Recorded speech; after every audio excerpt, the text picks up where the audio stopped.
lesson 13 casharka 13aad waxaynu ku qaadanaynaa there is and there are. maxaa markaa haddaba there is and there are loo isticmaalaa? We use there is waxaynu isticmaalaa and there are to say that something exists. To say si aynu u nidhaahno that something in shay exist jiro, inaynu ka hadalno shay jira ayaynu u isticmaalaa there is and there are.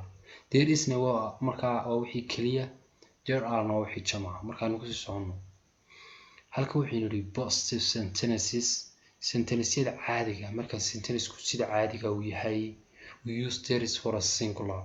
there is waxaynu isticmaalaa singular wixii keliya, and there are for plural. there are na wixii jamaca. Examples tusaalayaasha.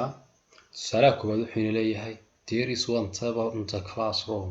there is one table waxaa jira hal table amaba miis in the classroom oo galaaska yaala. galaaska waxaa yaala hal miis oo keliya buu leeyahay.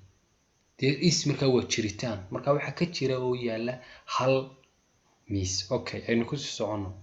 there are 3 chairs in the classroom. there are waxaa jira amaba yaala 3 chairs 3 kursi baa yaala in the classroom kalaaska dhexdiisa. okay, aynu ku sii socono. we also use there is with uncountable nouns. we also use waxaynu sidoo kale aynu isticmaalaa there is waxaynu u isticmaalaa with uncountable nouns. uncountable waa waxaan la tirin karin, waxyaabahan la tirin karin sida imika kale biyaha lama tirin karo, caanaha lama tirin karo, sonkorta lama tirin karo, allahumma salli calaa maxamed, daqiiqda oo kale waxyaabaha ma la tirin karo. marka mar haddaan la tirin karin maxaa la odhanayaa?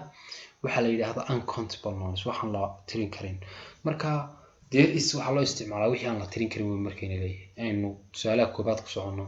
there is milk in the fridge.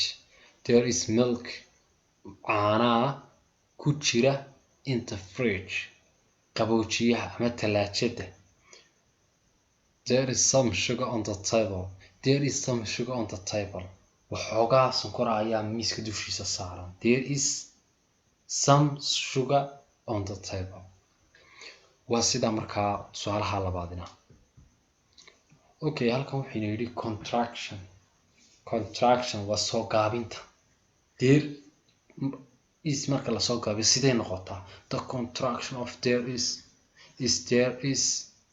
the contraction of there is marka la soo gaabiyo there is waxa weeye there is markay ku hadlayaan qoryaha luqadda u dhashay waxaa badanka koos gareeya inaad fahmi weydo contraction kan oo kale adeegsanaya. wuxuu oranaya there is ma oranaya there is. adna waxaad ka raadinaysaa meeshii inuu kala jaro, laakiin ma kala jarayo.